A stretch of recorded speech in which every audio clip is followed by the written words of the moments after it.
Today we are looking at differential and difference equations. We've got quite a lot of learning objectives, so let's get straight into it. The first thing we are going to be looking at is ODEs, ordinary differential equations. An ordinary differential equation involves one independent variable and derivatives with respect to that single variable. So this would be the general form. So, for example, we could have dy by dt is equal to t squared, something like that. Another way of expressing ODEs is using this dot notation. All this basically means is dx by dt is equal to ax plus b. So whenever you see that dot, it just means that variable is being differentiated with respect to time. And we aren't assessed on partial differential equations, but this is what they look like. So something with partial derivatives, so a function u partially differentiated with respect to x twice. Something like this might be a partial differential equation. Cool, not really that important, but yeah. Now, linear versus non-linear.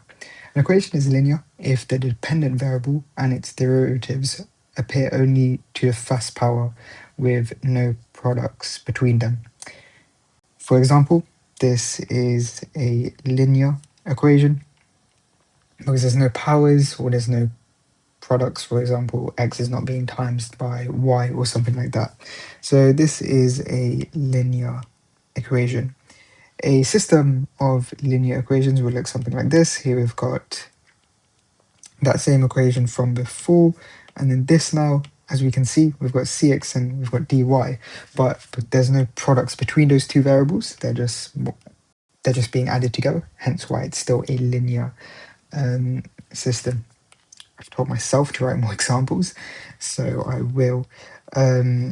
So if we've got dx by dt is equal to x squared, that would be nonlinear.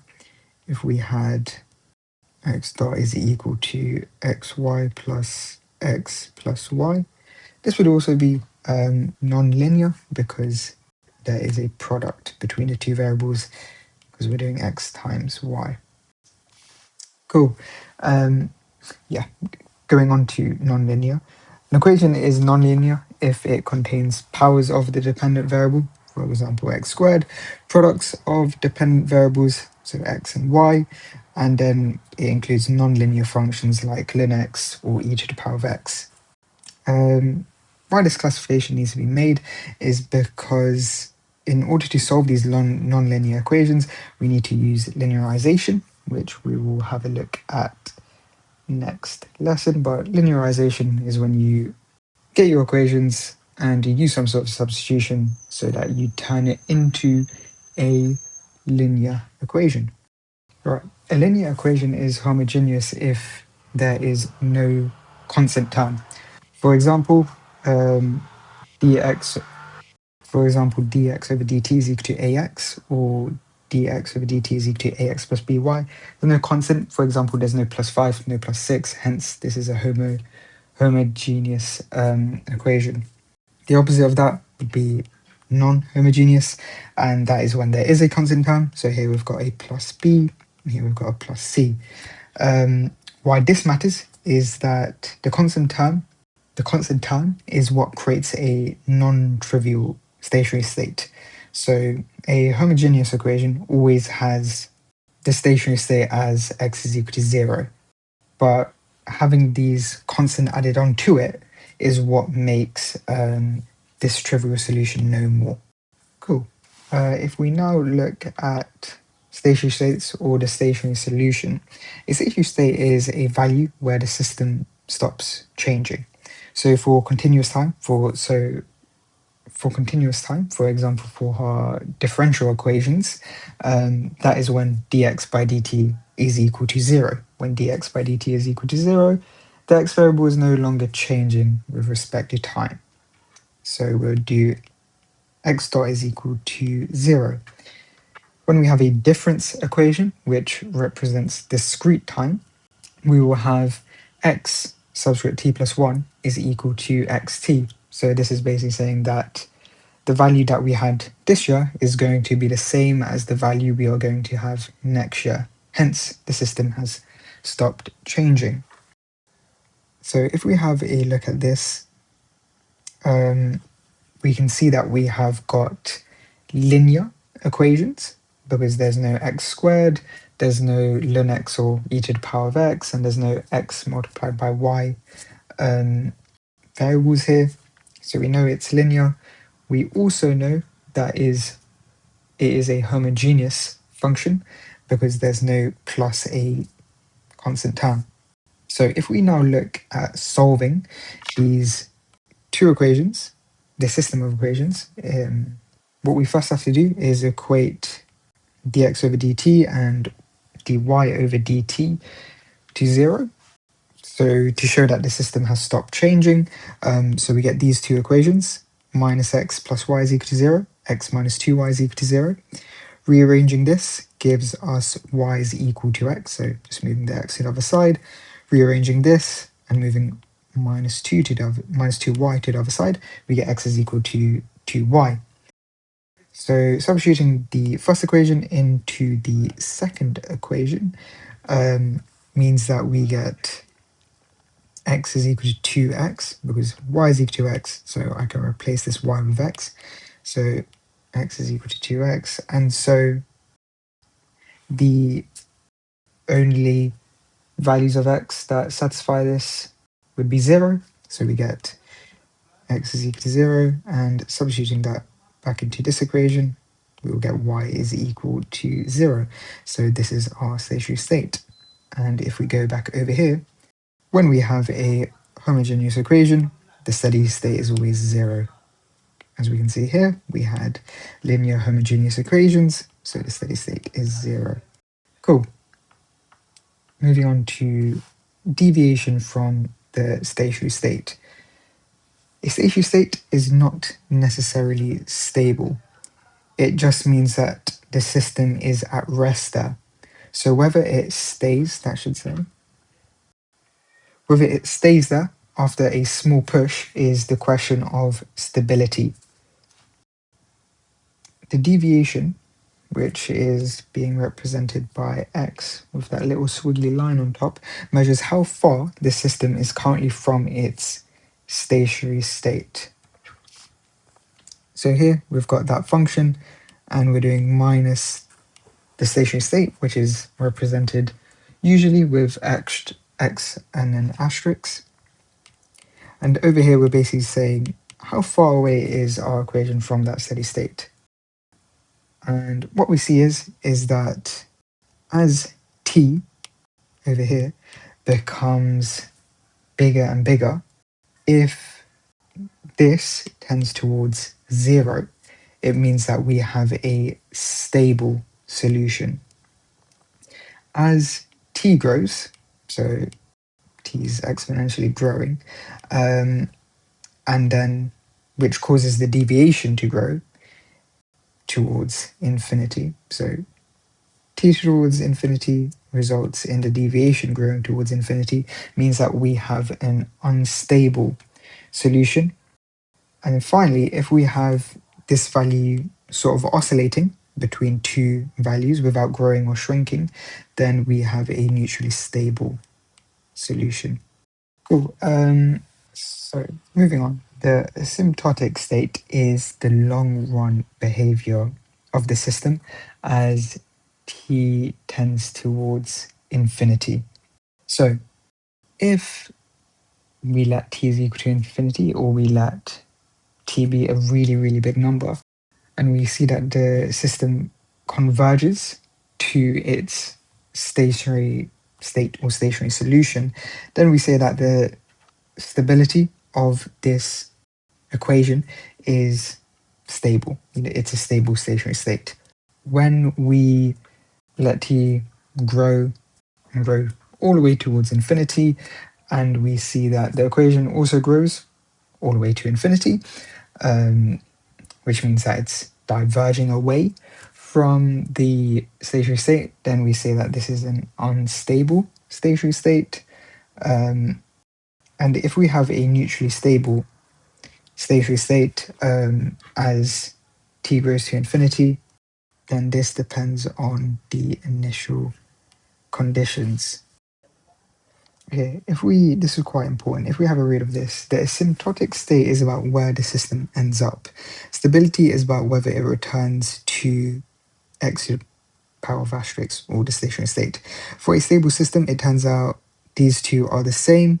For an unstable system, they are not. Okay, so what that is basically saying is, let's say we had some stationary state. So at this specific point, our system is at rest. There's no sort of change. If we continue to increase time, because time is our variable, and in our calculators, what we would do is just put a really, really big number wherever we see t, and our calculator might churn out our answer like 5. So when we have a really big number as t, they might turn out that our solution sort of converges to 5. But what we worked out before was that our stationary state was 2. This means that we have an unstable stationary state. That is because when we have subbed in a really big number for t, we're at some other state entirely. We're at 5 when our stationary state is actually 2. So that is an example of an unstable stationary state. If we instead have a stable stationary state, what that is saying is, let's say our stationary state is x is equal to 2. If we, in our calculators, put in a really massive number wherever in this equation, wherever we see t, so we do t is equal to 9 to the power of, or 9 times 10 to the power of 50 or something. And we see that the calculator churns out 2, it means that when we sub in a really, really big number for t, we are still at that stationary state, which means that the system is converging to the stationary state at really big values of t, hence we have a stable stationary state. So that's what that's talking about. Cool. Moving on to difference equations. A differential equation involves a continuous variable, usually time. So hence why we write dx over dt. Whereas a difference equation involves a discrete variable, which is usually time as well. But with a difference equation, because it involves a discrete variable, we always do xt plus 1 and then minus xt is equal to whatever our equation is. So a first order linear difference equation looks like this. Xt plus 1 is equal to a multiplied by xt plus b, where xt is the value at time step t, xt plus 1 is the value at the next time step, and then a and b are constants. Of course, this is linear because there's no powers, there's no non-linear functions, nothing of that sort. We can also say that this is non-homogeneous because we have a plus b term. Cool. In order to solve difference equations, we can use the iterative method. What that is we start with t is equal to 0, then we sub in t is equal to 1, t is equal to 2, t is equal to 3, and we keep doing that until we see some sort of pattern.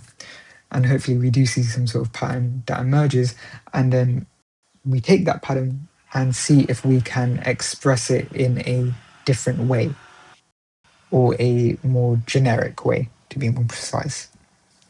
So if we have that general difference equation, and we make t is equal to 0, we get x1 is equal to x0 plus b.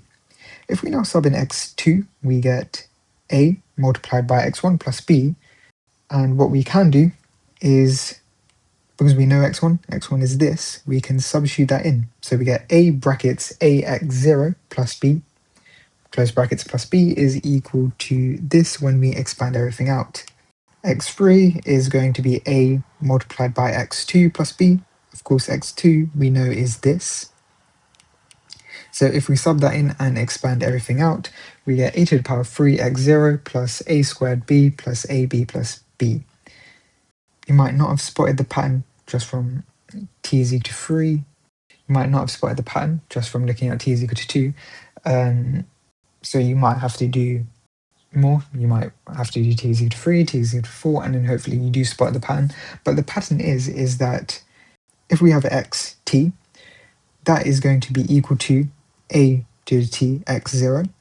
So here we had 3 over here as t, and we have a to the power 3, and then plus b. So we've factorized out the b from this, and we are left behind with a to the power of t minus 1, a to the power of t minus 2, blah blah blah, all the way up to a plus 1. So hopefully we can see that. So when we factorize out b, we get 1, we get a, then over here we get a to the power of t minus 1, because 3 minus 1 is 2, and then hopefully you can see that is sort of the pattern that emerges. And then this is a geometric series with our first term being 1, the value of r being a, and then n being t. So if we write down the formula for the sum of a geometric series, we get a brackets r to the power of n minus 1 and then r minus 1. So that is 1 brackets a to the power of t minus 1 and then a minus 1, which you can see is that. So the general solution becomes xt is equal to at x0, which is seen over here, and then plus b multiplied by this. So that is the general solution of the difference equation xt plus 1 is equal to axt plus b. Cool. There's also another way to find the solution, which is a lot more direct and doesn't involve this iterative approach, and that is through looking at the stationary state.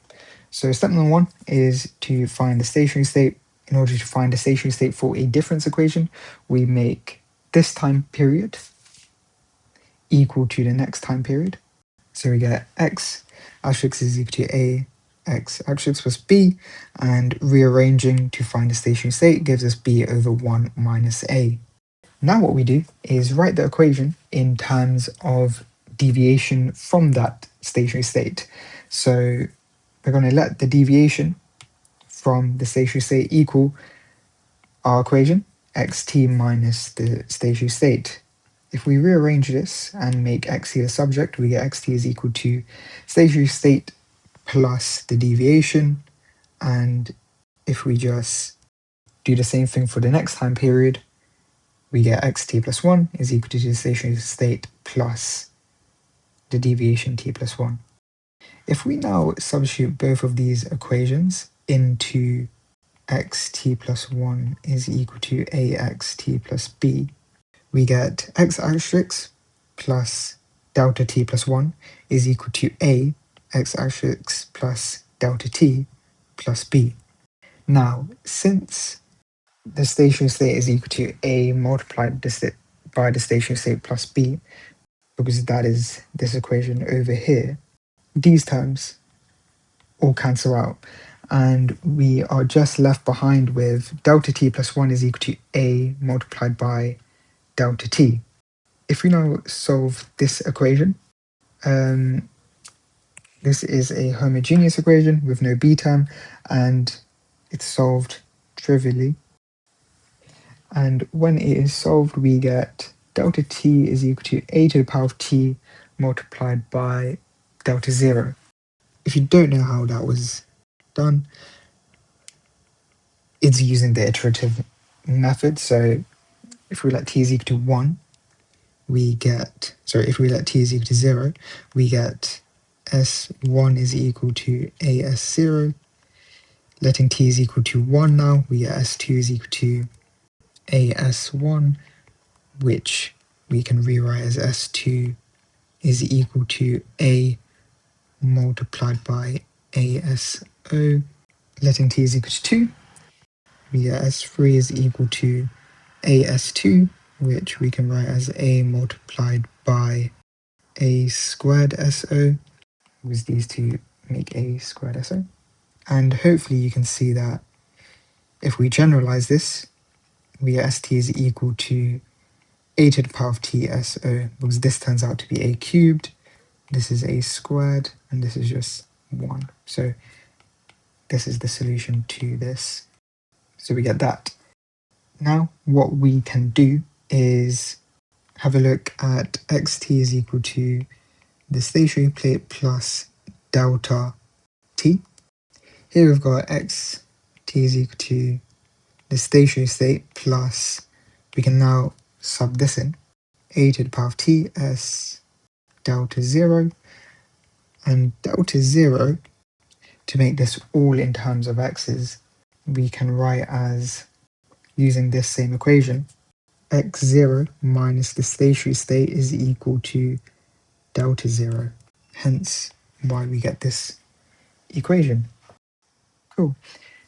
If we now look at the stability of our solution, the behaviour of this term, a to the power of t, is what is going to determine stability. So when the mod of A is less than 1, we get a stable solution. This is because a to the power of t shrinks to 0, so the deviation sort of disappears, and xt converges back to the stationary state. So this is basically saying, as an example, 0.5 to the power of t. When we do 0.5 to the power of a really big number, it's going to head towards 0. If we had the mod of a greater than 1, then we have a unstable solution. That is because a to the power of t explodes, I guess, or increases. So the deviation grows forever and ever, and xt flies or goes away from x asterisk or the stationary state, you could say. So xt flies away from the stationary state. So an example of this would be 2 to the power of t. 2 to the power of a really big number is going to be an even massive number. So yeah. If we now have a is equal to 1, then we have a neutrally stable solution, because 1 to the power of t is just 1 forever. So the deviation just stays exactly where it started. So the system sort of never returns back to the stationary state, but it doesn't go away from it either, hence why it's neutrally stable. So these two extra rows tell us about oscillation. If we have a less than 0, then we have a solution that oscillates. That is because a negative number raised to a power alternates signs. For example, minus 0.5 to the power of t is going to flip between positive and negative each step. So xt bounces above and below the stationary state every period. And whether it eventually settles down or depends on whether the mod of A is less than or greater than 1. So in our example, because the mod of A is 0.5, we know it's going to be stable, and we know that it's going to oscillate. If we have A is greater than 0, then we have what we call monotonic. And this is a positive number raised to a power, never changes sign. So xt approaches or diverges from the stationary state smoothly in one direction without bouncing around like how this would. And The question of whether it approaches or diverges from the stationary state again goes back to what the mods of A is. So if we look at solving systems of first-order linear differential equations, a system of first-order linear differential equations look like this. I should probably have vector notation here. So we've got x, which is a vector, which is also being differentiated with respect to time, is equal to a, where a is some sort of matrix, multiplied by a function x, which has variable t, which is also a vector. So that's explained here. Xt is a vector of variables. X star is dx over dt and is a vector of derivatives. A is a constant matrix of coefficients. So, for example, this might be dx over dt, dy over dt is equal to 2431 multiplied by xt yt. So that could be what this is showing. If we have a single variable, so dx over dt is equal to lambda x, the solution of this will be x t is equal to c e to the power of lambda t. If we have a think about why this is, so this is saying dx over dt is equal to lambda x. So we get 1 over x dx is equal to lambda dt. If we integrate both sides, we get ln x is equal to lambda t plus c. If I now raise everything to the power of e, we get x, which we can write as x, which is a function of t, is equal to e lambda t plus c. And this we can write as c e lambda t, where c is equal to e to the power of c. So this is the solution. This is for a single variable. This now is for a system of two variables. So going back to what we had before, if we had this differential equation, then our solution takes the form of this. And as we can see here, this is sort of a combination of this. And that is because over here we have two variables. We have xt and then yt. So to quickly explain what's going here, we have xt is equal to c1 e to the power of lambda 1 t v1 plus c2 e to the power of lambda 2 t vt. These lambdas, so lambda 1 comma lambda 2 are the eigenvalues of the matrix A from here. V1 and V2 are the corresponding eigenvalues, corresponding eigenvectors. And finally, C1 and C2 are the constants pinned down by your initial solution. So if the question gives us x0 is equal to 1, then you'd sub that back in to find C1, and then it will give you y0 is equal to 5, which will allow you to find C1 and C2. So yeah, cool. The stability of these system of first order linear differential equations is determined by the values of lambda. If lambda is less than 0, or if lambda is negative, then we have a stable solution, that is E.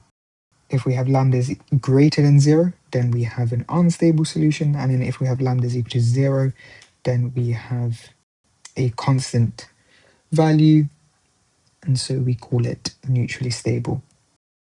A lot of yap from me, so we will move on to some questions to see if you can better understand what we actually learned today. Consider the system of difference equations. Here they are. Two very simple questions: find the stationary state, find a general solution.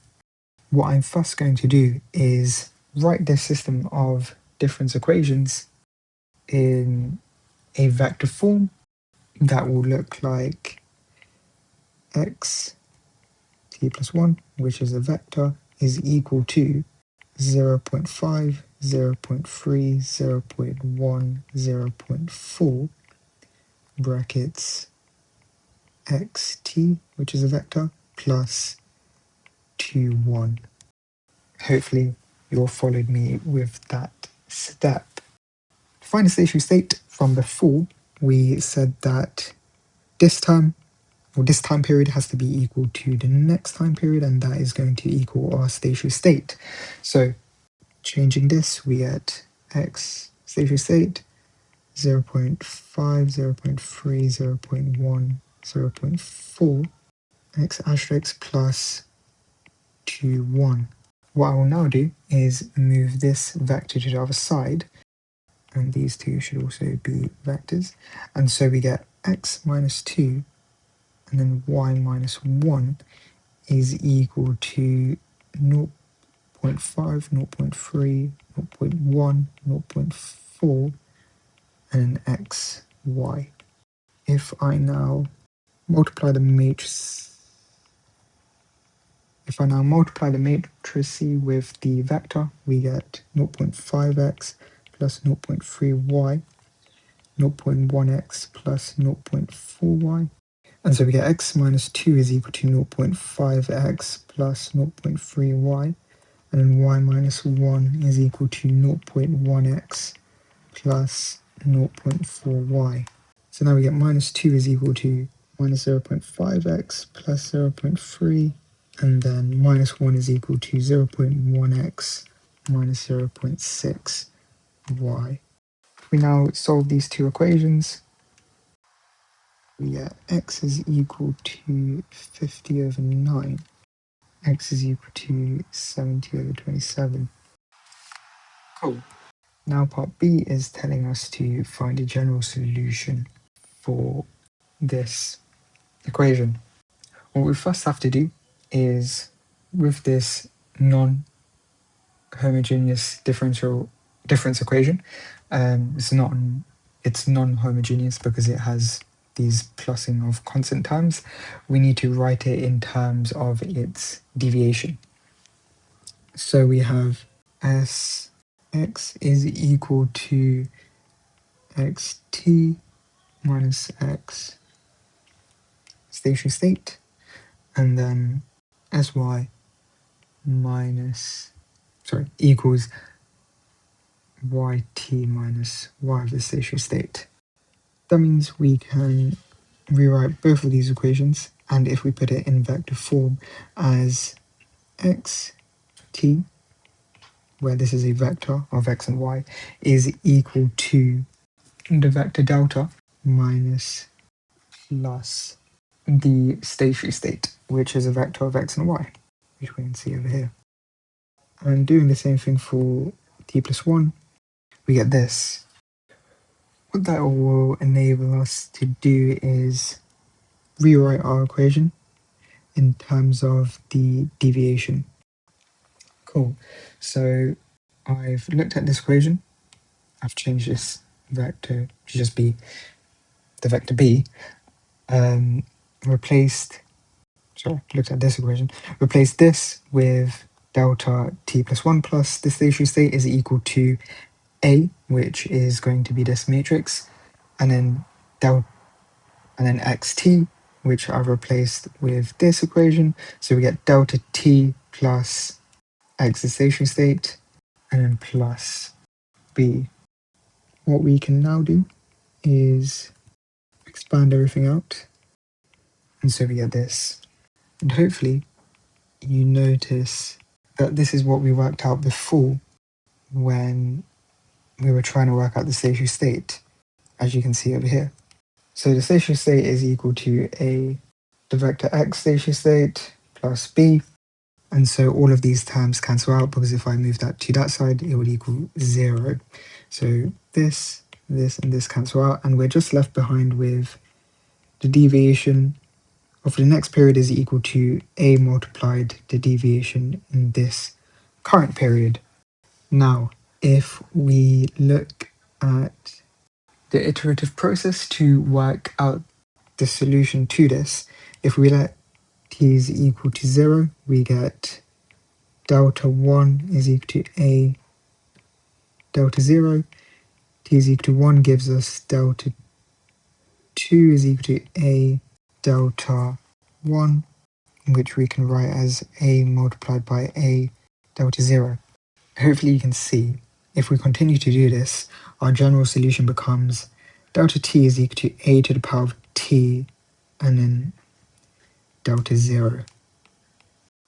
Now that we have this, we know that delta t is equal to, using this equation, now that we know this, we can substitute this back into this equation, and so we have x t is equal to a to the power of t delta 0 plus x the stationary state. This delta 0 we can write using this same equation as a to the power of t x0 minus the stationary state plus x the stationary state. So if I write this fully in its expanded form, we get 0 0.5, 0 0.3, 0 0.1, 0 0.4, x0 minus 50 over 9, y0 minus 70 over 27, 50 over 9, 70 over 27. Cool. So that is our answer. Cool. Moving on to the next question. Question 2 is pretty simple. For each of the questions, for each of the equations below, state whether it is linear or non-linear, homogeneous or non-homogeneous. So this is going to be linear and it's going to be non-homogeneous because it has a plus 7. This will be linear and it will be homogeneous. This will be non-linear and non-homogeneous. And over here, if we look at this equation, we can tell that this equation is linear and it is homogeneous. This equation is going to be linear but is non-homogeneous because it has that plus 5. Cool. Question 3, consider the system of differential equations.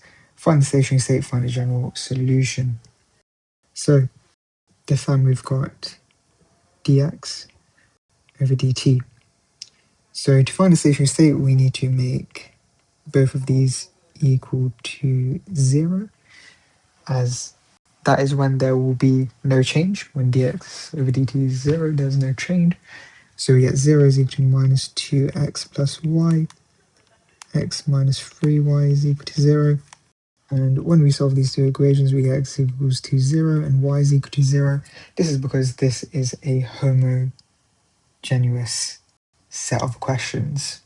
If we now find the general solution, if I write this in its vector form, we get x dot, which is a vector of the derivatives x and y. Then we get the matrix minus 2, 1, 1 minus 3, multiplied by the vector x, which is just x and y. So now if we look at this, this is the exact same thing we had over here, and we know that the general solution has this form where we need to find the eigenvalues and the eigenvectors. So if we find the eigenvalues first, we need to do delta a minus lambda I is equal to 0, as this will give us our characteristic equation. So we get minus 2 minus lambda, 1, 1 minus 3 minus lambda is equal to 0. Finding the determinant now, we get minus 2 minus lambda minus 3 minus lambda minus 1 is equal to 0. Expanding this out, we get 6 plus 2 lambda plus 3 lambda plus lambda squared minus 1 is equal to 0. So we get lambda squared plus 5 lambda plus 5 is equal to 0. Of course, we could have skipped straight to this if we just used this rule that lambda squared minus the trace of a lambda plus that a is equal to 0. This will just give us the characteristic equation. If we work out the trace, we get minus 2 plus minus 3, which is minus 5. So minus 5 is just plus 5 lambda.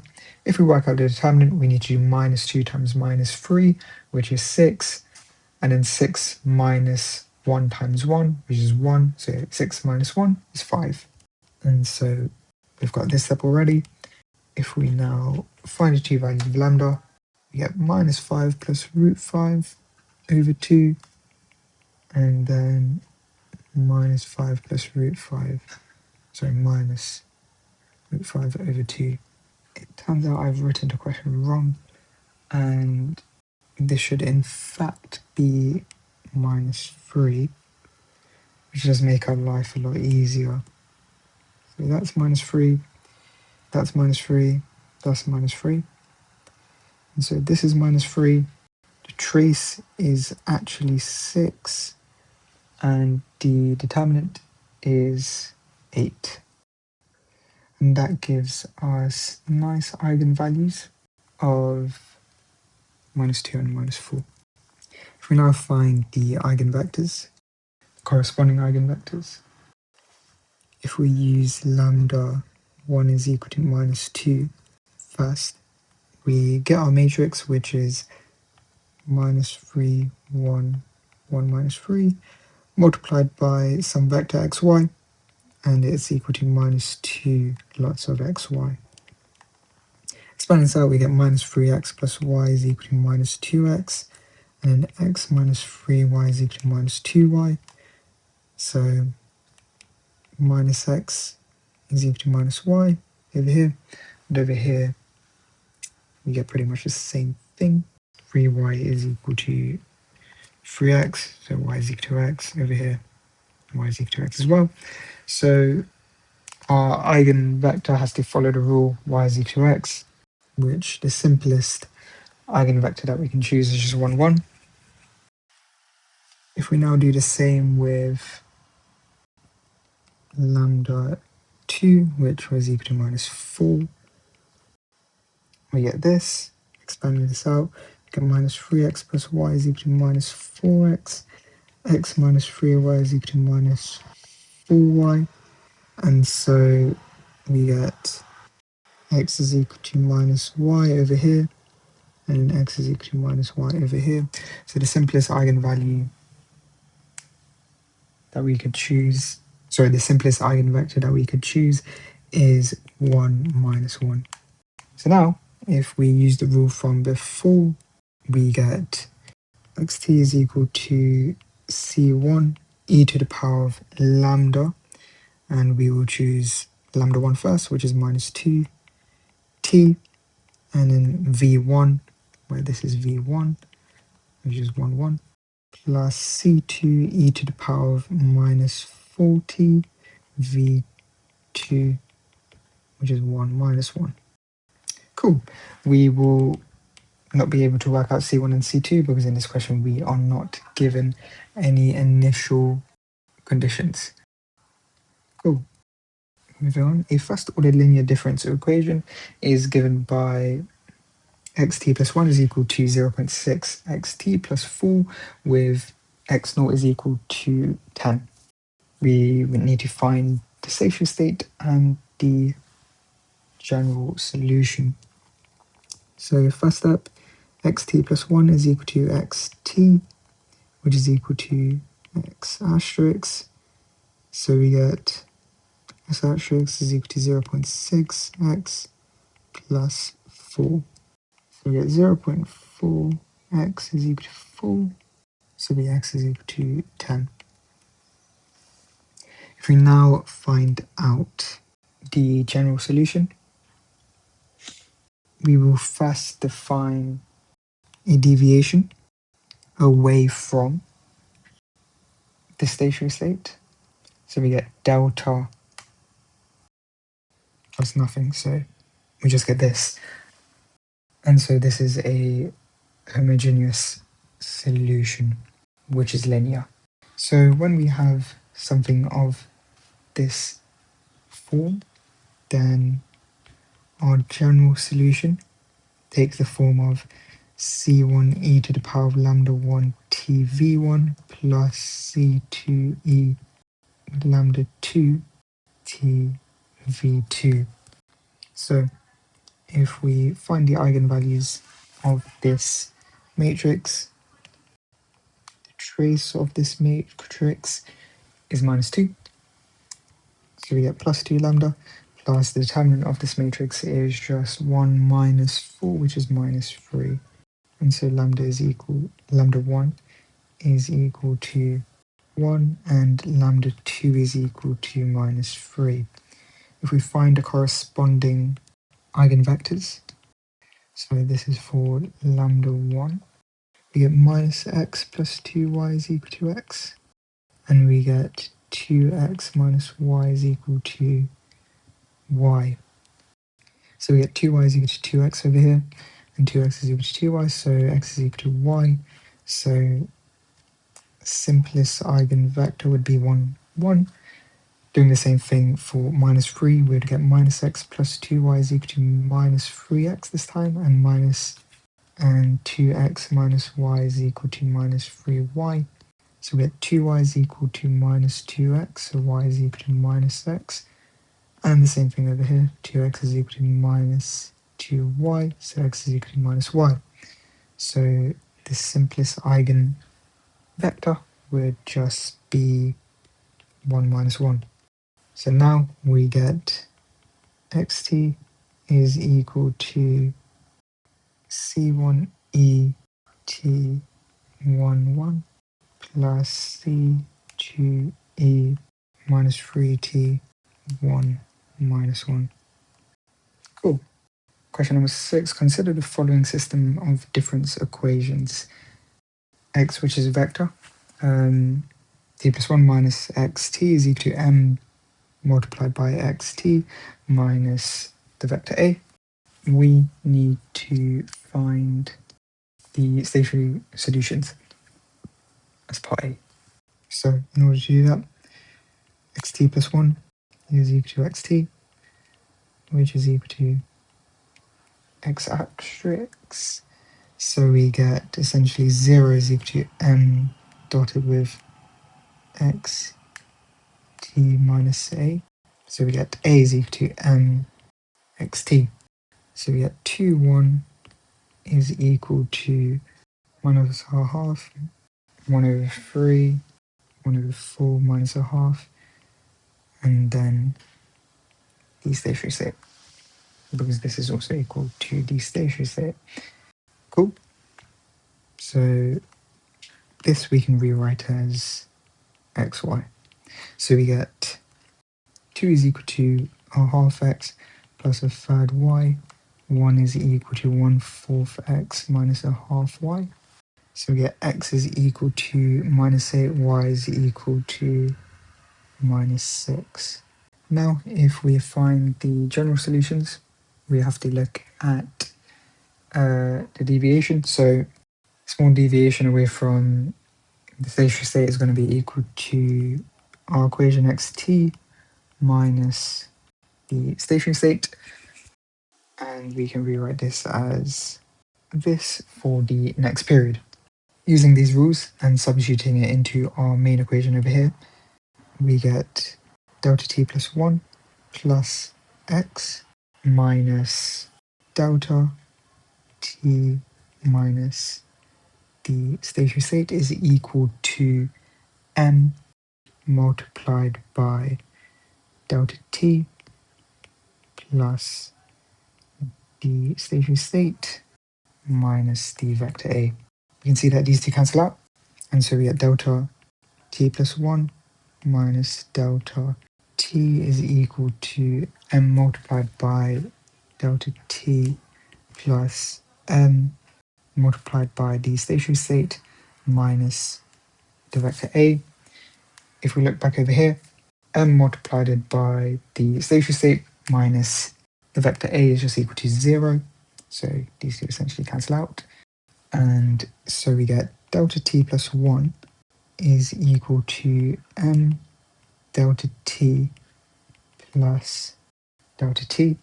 If we factorize out the delta t, we get m plus I, or m plus 1, but it's going to be I because we need to plus it with the identity matrix, and then delta t. Cool. So we get A is equal to M, which is minus a half 1/3, 1/4, minus a half plus 1001, which works out to be a half 1/3, 1/4, and then 1/2. So we can write this as delta t plus 1 is equal to the matrix A delta t. And now the general solution to this becomes delta t is equal to a to the power of t delta 0. Using this and substituting it into this equation, we get xt is equal to the stationary state plus a to the power of t delta 0. Using that same equation, we know that this can be rewritten as x0 minus the stationary state. So this is our general solution. Now, if we wanted to check for stability, we would look at this matrix and find the eigenvalues to tell us if the solution is stable or not. So if we do that, the trace of our matrix is just 1, so we get minus lambda plus the determinant. Plus the determinant is 1/6. So our two eigenvalues is 0.789 and 0.211. Because both eigenvalues are less than 1, the stationary state is stable. Cool. Moving on to our last question. Consider the following growth model for an economy with per capita physical capital. Consider the following growth model for an economy with per capita physical capital KT being greater than or equal to 0 and per capita savings ST being greater than or equal to 0. And we've got both of these disgusting looking equations where alpha, beta, mu, I don't know what this symbol is called, so I'm just going to call it O, are all positive, real valued constant. Find all the stationary states. Okay, let's not forget what we learnt for a differential equation. To find the stationary states, we need dx by dt to equal to 0. In this case, it's going to be dk by dt is equal to 0, so we can write k dot is equal to 0. So we get 0 is equal to alpha s t to a half kt to a half minus mu kt, and over here we get 0 is equal to beta k t st brackets 1 minus sto. If I look at equation 1 first, moving this to the other side, we get mu kt is equal to alpha st a half and kt a half. If I divide by this kt, we get mu kt a half is equal to alpha st a half. And so we can write kt is equal to alpha st a half all divided by mu squared, which will give us alpha squared st mu squared. Cool. If we now substitute this equation into here, we get 0 is equal to beta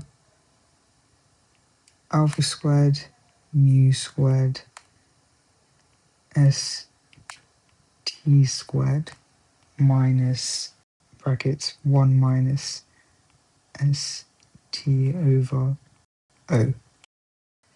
Now we can say that beta alpha squared mu squared and then st squared is equal to 0, and then 1 minus st over 0 is equal to, over O is equal to 0.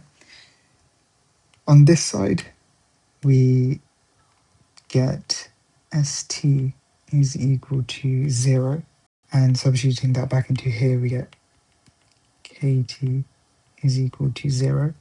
Over here, we get st is equal to this weird symbol.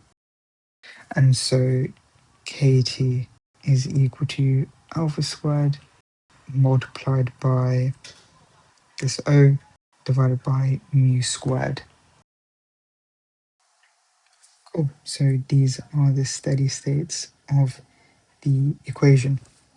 As of right now, we cannot go about solving this system of difference equations. That's because they are non-linear, and we have still not looked at linearization, which will be one of the next topics. So hopefully I will see you in that video. Thank you very much for watching. I hope this was useful.